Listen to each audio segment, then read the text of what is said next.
is the practice of risking money or other stakes in a game or bet. This can be fun, of course, but if it becomes compulsive or it involves significant loss of money, it is considered an addiction. Gambling addiction is harmful to both psychological and physical health. People who live with this problem may experience depression, migraine, distress, and other anxiety-related problems.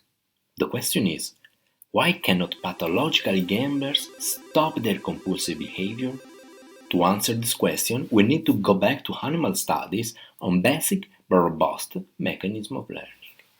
As we have seen before, humans and animals tend to reproduce a given behavior if the outcome is positive. For instance, if they receive a positive reward, such as food or money in our society. When our behavior is always a reward, we call it continuous reinforcement. Definitely, we will do this behavior again. However, we also reinforce our behavior if a reward is not provided continuously.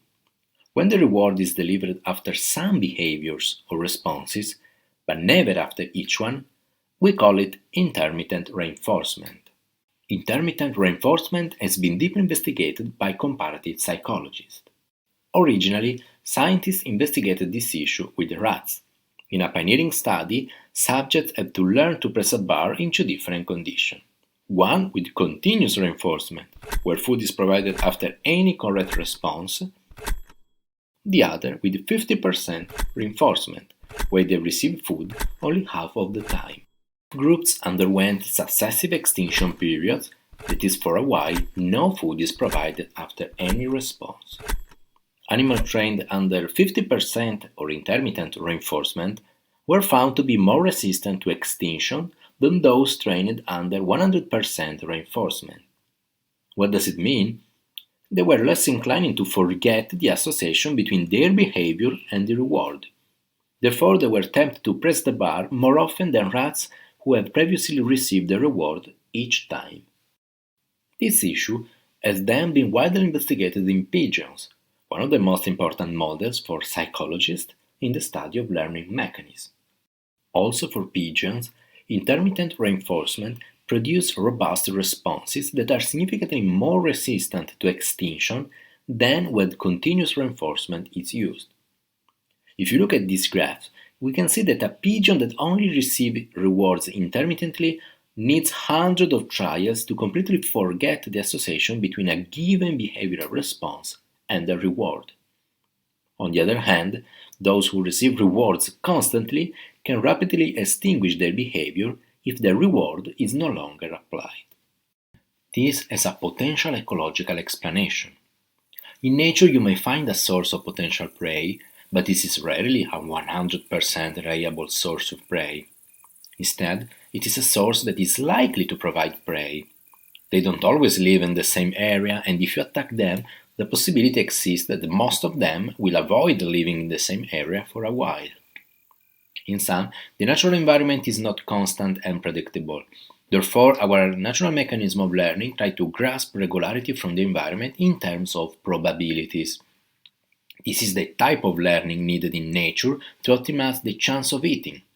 For example, if I do this, do I have any chance to find prey like I have had last week? So natural selection might have shaped our learning mechanism to be more susceptible to this type of learning.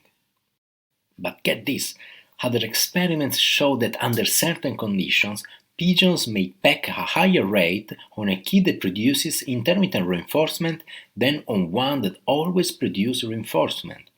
Not only is this behavior difficult to be extinguished, but it is also exhibited more often than when a reward is always received. Gambling is an example in everyday life of intermittent reinforcement. You don't win every time when you're using a slot machine. When the gambler's bet is not rewarded, the gambler continues to bet, expecting that another win will follow sooner or later. Probably, if the gambler has been rewarded for every bet, it will take a few losses for the gamblers to dissociate betting with winning and the act of gambling to be extinguished. Casinos and sport betting companies take advantage of an intermittent and unpredictable reinforcement schedule in order to keep the gamblers gambling as long as possible.